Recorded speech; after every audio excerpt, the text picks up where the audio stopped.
स्वागत है दोस्तों। आज के मुख्य समाचार में आज देश और दुनिया से कई अहम और बड़ी खबरें आ रही है। एक एक कर जानेंगे सभी खबरों को विस्तार से। फारूक अब्दुल्ला का आरोप, कहा नजरबंद करना लोकतंत्र में हस्तक्षेप के सामान सुरक्षा के नाम पर किया जा रहा है बाधित। ममता बनर्जी ने असुर से की बीजेपी की तुलना, बोली बुरी ताकत और देश की सबसे बड़ी महामारी है ये पार्टी। बिहार में लव जिहाद कानून की जरूरत नहीं, गिरिराज सिंह का आइडिया जेडीयू को नापसंद। टीएमसी ने साधा निशाना, बंगाल में बीजेपी के पास कोई नेता नहीं, बाहर से ला रही है नेता। 2022 के उत्तर प्रदेश विधानसभा चुनाव में पूरी तैयारी से उतरेगी ओवैसी की पार्टी। उत्तर पूर्व दिल्ली में दंगे के मामले में तिहाड़ में बंद छात्र कार्यकर्ता गुलबशा फातिमा को मिली जमानत। जेडीयू के प्रदेश उपाध्यक्ष प्रोफेसर महेंद्र प्रसाद सिंह का कोरोना से निधन, सीएम नीतीश ने जताया शोक। अधीर रंजन चौधरी बोले, कपिल सिब्बल हमारे नेता नहीं जो हर बयान पर जवाब दिया जाए। बिहार के बाद अब बंगाल में टीएमसी का रास्ता काट सकती है ओवैसी की पार्टी, 30% मुस्लिमों पर है नजर। राजस्थान के 8 जिलों में नाइट कर्फ्यू, मास्क न पहनने पर 200 की जगह 500 रुपए का लगेगा जुर्माना। मेवालाल के बाद नीतीश के एक और मंत्री आए तेजस्वी के निशाने पर, कहा बीवी का भ्रष्टाचार note a big deal. Love जिहाद मामले में गिरिराज सिंह के बयान पर असदुद्दीन ओवैसी का पलटवार, कहा ड्रामाबाजी कर रही है बीजेपी। शक्ति यादव अपनी हार को हाई कोर्ट में देंगे चुनौती, जेडीयू बोली आरजेडी नेताओं को कोर्ट जाने का विशेष अधिकार। नड्डा ने लालू को बंगला दिए जाने पर उठाए सवाल, जेएमएम बोली अपने गिरबा में झांके बीजेपी। फिर बंद हो सकती है हिमाचल की सीमाएं, 7 दिन में कोरोना संक्रमण के मामलों में आई भारी बढ़ोतरी। तो चलिए देख लेते हैं आज की पहली बड़ी खबर। फारूक अब्दुल्ला का आरोप, कहा नजरबंद करना लोकतंत्र में हस्तक्षेप के सामान सुरक्षा के नाम पर किया जा रहा है बाधित। जी हां दोस्तों, बता दें जम्मू कश्मीर के पूर्व मुख्यमंत्री और नवगठित गुपकार गठबंधन के अध्यक्ष फारूक अब्दुल्ला ने शनिवार को गठबंधन के उम्मीदवारों के साथ किए जा रहे व्यवहार पर आपत्ति जताते हुए कहा है कि केंद्र शासित प्रदेश में लोकतंत्र को बाधित करने के बहाने के रूप में सुरक्षा का उपयोग किया जा रहा है। दोस्तों बता दें, श्रीनगर से लोकसभा सदस्य अब्दुल्ला ने जम्मू कश्मीर के चुनाव आयुक्त को लिखे पत्र में कहा है कि कुछ चुनिंदा लोगों को सुरक्षा प्रदान करना और बाकी को वस्तु नजरबंद करना लोकतंत्र में व्यापक हस्तक्षेप के सामान है। चलिए अगली खबर। ममता बनर्जी ने असुर से की बीजेपी की तुलना, बोली बुरी ताकत और देश की सबसे बड़ी महामारी है ये पार्टी। जी हाँ दोस्तों, बता दें पश्चिम बंगाल में आगामी विधानसभा चुनाव 2021 को लेकर राजनीतिक पार्टियों ने अभी से काम करना शुरू कर दिया है। दोस्तों बता दें, राज्य की सत्ताधारी पार्टी तृणमूल कांग्रेस और भारतीय जनता पार्टी में तकरार अब तेज हो गई है। टीएमसी प्रमुख और मुख्यमंत्री ममता बनर्जी ने बीजेपी पर निशाना साधते हुए पार्टी को सबसे बड़ी महामारी व अविल फोर्स यानी बुरी ताकत बताया है। दोस्तों इतना ही नहीं, सीएम ममता ने अपने बयान में बीजेपी की तुलना असुर से की है। दोस्तों गौरतलब है कि अगले साल पश्चिम बंगाल में विधानसभा चुनाव होने हैं, जिसको लेकर राज्य की राजनीति में उबाल आ गया है। दोस्तों इसी बीच सीएम ममता बनर्जी का गुस्सा बीजेपी पर फूट पड़ा है। दोस्तों बता दें, उन्होंने आरोप लगाते हुए कहा है कि बीजेपी राजनीतिक लाभ लेने के लिए राज्य में तनाव को भड़काने की कोशिश में है। ममता ने पार्टी को बुरी ताकत और भारत की सबसे बड़ी महामारी बताया है। सीएम ममता बनर्जी ने कहा है कि एक तरफ हमारे सामने कोविड-19, डेंगू, मलेरिया जैसी चुनौती है, वहीं दूसरी तरफ भाजपा है जो देश की सबसे बड़ी महामारी है। ये एक बुरी शक्ति की तरह है। चलिए अगली खबर। बिहार में लव जिहाद कानून की जरूरत नहीं, गिरिराज सिंह का आइडिया जेडीयू को नापसंद। जी हाँ दोस्तों, बता दें देश में एक तरफ जहां लव जिहाद जैसे कानून को लेकर बहस छिड़ी हुई है, बीजेपी शासित प्रदेशों ने लव जिहाद के खिलाफ कड़े कानून बनाने का फैसला लेना शुरू कर दिया है, तो वहीं दूसरी तरफ बिहार में ऐसे किसी कानून को गठन की गुंजाइश नजर नहीं आ रही है। दोस्तों बता दें, बीजेपी सांसद और केंद्रीय मंत्री गिरिराज सिंह भले ही बिहार में लव जिहाद कानून बनाए जाने की वकालत कर रहे हैं, लेकिन जेडीयू ने इसे सरे से ही खारिज कर दिया है। दोस्तों बता दें, 2 दिन पहले गिरिराज सिंह ने कहा था कि बिहार में भी लव जिहाद के खिलाफ कानून बनाए जाने की जरूरत है। दोस्तों बता दें, गिरिराज सिंह के इस बयान को लेकर जेडीयू सहमत नजर नहीं आ रही है। जनता दल यूनाइटेड के प्रदेश अध्यक्ष वशिष्ठ नारायण सिंह ने गिरिराज के इस मांग को ये कहते हुए सरे से ही खारिज कर दिया है कि उन्हें किसी व्यक्ति के बयान को तवज्जो नहीं देनी चाहिए। वशिष्ठ नारायण सिंह ने कहा है कि बिहार में सांप्रदायिक सौहार्द और शांति है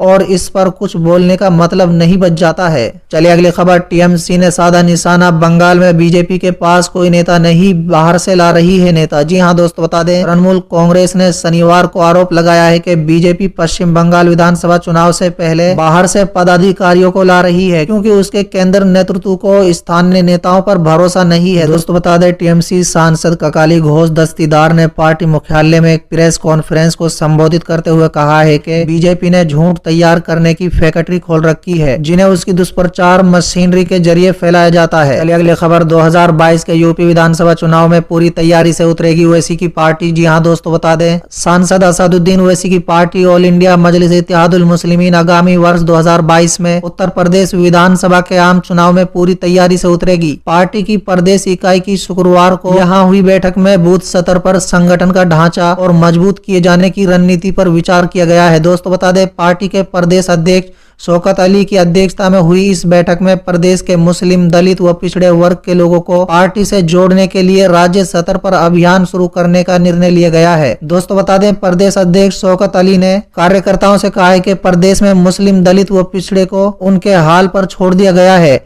और अब उनकी कहीं कोई सुनवाई नहीं हो रही है। दोस्तों बता दें, शौकत अली ने कहा है कि इस पिछड़ेपन की ही वजह से इन वर्गों को समाज की मुख्य धाराओं में जगह नहीं मिल पा रही है और न ही इसके संवैधानिक अधिकार ही सुरक्षित रह पा रहे हैं। मुसलमानों के संग परिवार और जाति दुश्मनी का डर दिखाकर बांटने की साजिश रची जा रही है। उन्होंने कहा कि बिहार विधानसभा के चुनाव के बाद मुसलमानों में एक बार फिर राजनीतिक चेतना वापस लौटी है। मुसलमान अब लामबंद हो रहे हैं, जिसके परिणाम आने वाले प्रदेश के पंचायत और विधानसभा चुनाव में सामने आ जाएंगे। चलिए अगली खबर, उत्तर पूर्व दिल्ली में दंगे के मामले में तिहाड़ में बंद छात्र कार्यकर्ता गुलाब शाह फातिमा को मिली जमानत। जी हाँ दोस्तों बता दें, दिल्ली हिंसा से जुड़े मामले में यूएपीए के तहत गिरफ्तार छात्र गुलाब शाह फातिमा को दिल्ली की अदालत ने जमानत दे दी है। दोस्तों बता दें, वो उत्तर पूर्व दिल्ली में फरवरी में हुई सांप्रदायिक हिंसा से जुड़े एक मामले में तिहाड़ जेल में बंद थी। दोस्तों बता दें, 31 मई को उन्हें जमानत मिल गई थी, लेकिन उसके बाद आर्म्स एक्ट और यूएपीए जैसे धाराएं लगाकर उन्हें जेल में बंद कर दिया गया था। चलिए अगली खबर, जेडीयू के प्रदेश उपाध्यक्ष प्रोफेसर महेंद्र प्रसाद सिंह का कोरोना से निधन, सीएम नीतीश ने जताया शोक। जी हाँ दोस्तों बता दें, जेडीयू के प्रदेश उपाध्यक्ष प्रोफेसर महेंद्र प्रसाद सिंह का कोरोना के कारण असामयिक निधन पर पार्टी ने शनिवार को शोक व्यक्त किया है।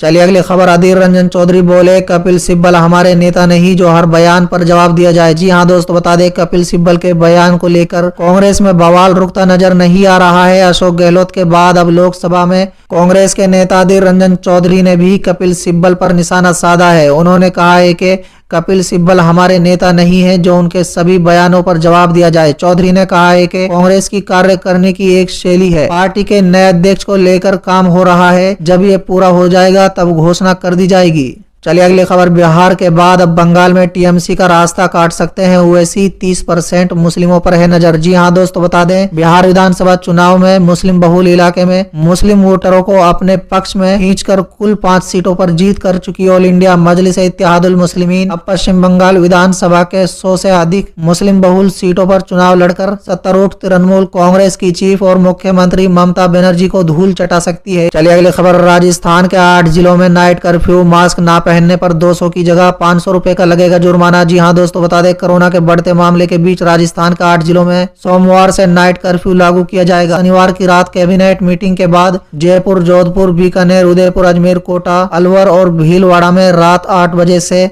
6 बजे तक नाइट कर्फ्यू लगाने का फैसला लिया गया है। दोस्तों बता दें, मास्क ना पहनने पर अब 500 रुपए जुर्माना लगाया जाएगा, जो पहले 200 रुपए था। दोस्तों बता दें, अशोक गहलोत ने कैबिनेट की आपात बैठक बुलाई थी। इसमें कोरोना के बढ़ते मामले के मद्देनजर कई बड़े फैसले लिए गए हैं। दोस्तों बता दें, राजस्थान में शनिवार को 3000 केस सामने आए हैं। जयपुर और जोधपुर में ही 995 मामले हैं। प्रदेश के कई शहरों में धारा 144 लगा दी गई है। हालांकि इससे शादियों, बस स्टैंड, रेलवे स्टेशन, अस्पताल आने वाले लोगों को अलग रखा गया है। स्कूल कॉलेज में परीक्षा देने वाले भी इससे प्रभावित नहीं होंगे। चलिए अगली खबर, मेवालाल के बाद नीतीश के एक और मंत्री आए तेजस्वी के निशाने पर, कहा बीवी का भ्रष्टाचार नॉट अ बिग डील। जी हाँ दोस्तों बता दें, बिहार चुनाव 2020 में रिजल्ट में बेईमानी का आरोप लगाने वाले नेता प्रतिपक्ष तेजस्वी यादव नीतीश कुमार की अगुवाई वाली एनडीए सरकार पर गठन के बाद से ही हमलावर हो गए हैं। दोस्तों बता दें, नियुक्ति घोटालों का आरोपी कुछ घंटों के लिए शिक्षा मंत्री रहे मेवालाल चौधरी के इस्तीफे के बाद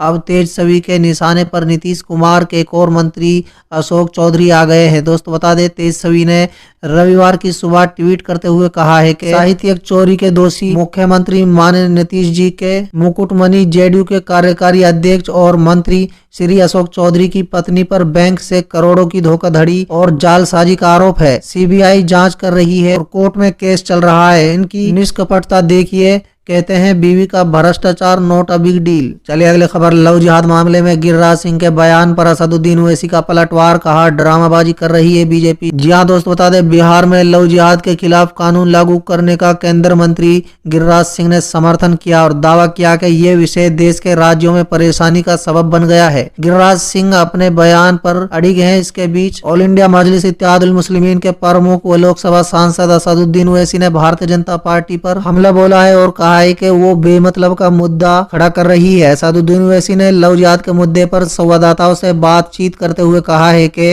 ये संविधान में आर्टिकल 14 और 21 का गैर उल्लंघन है। दोस्तों आगे ओवैसी ने कहा है कि बीजेपी को संविधान पढ़ना चाहिए।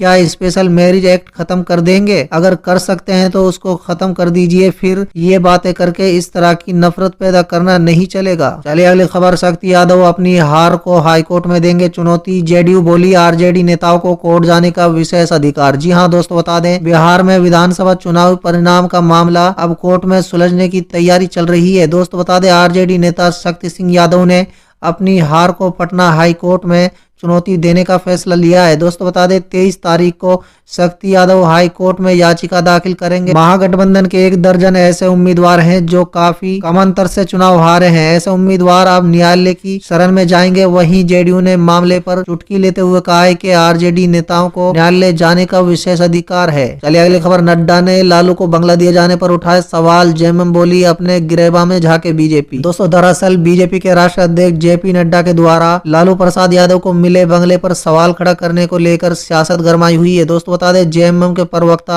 मनोज पांडे ने कहा है कि पहले बीजेपी को अपने गिरेबा में झांक कर देखना चाहिए। स्वामी चिन्मयानंद और कुलदीप सेंगर ने उनसे महान काम किए थे, जिनको इतनी सुविधाएं उन लोगों ने दी थी। लालू यादव गरीबों के मसीहा हैं। लालू यादव का मामला भी न्यायालय में विचाराधीन है और जो भी सुविधाएं उन्हें दी जा रही है वो न्यायालय के आदेश पर ही दी जा रही है। चलिए अगली खबर, फिर बंद हो सकते हैं हिमाचल की सीमाएं। 7 दिन में कोरोना संक्रमण के मामलों में भारी बढ़ोतरी। जी हां दोस्तों, बता दें हिमाचल में कोरोना संक्रमण के बढ़ते मामले के मद्देनजर राज्य की सीमाएं फिर से बंद की जा सकती हैं। इस संबंध में सोमवार को होने वाली मंत्रिमंडल की बैठक में प्रस्ताव लाया जा सकता है। दोस्तों बता दें प्रदेश में 7 दिन में कोरोना संक्रमण के मामले 1.2 से बढ़कर 1.6% हो गए हैं। इस अवधि में कोविड-19 से 80 लोगों की मौत हो गई है, जबकि 4800 नए मामले सामने आए हैं। कई राज्यों में कर्फ्यू लगाने व अन्य पाबंदियां लगाने के बाद हिमाचल में भी इसी तरह का प्रस्ताव तैयार किया जा रहा है।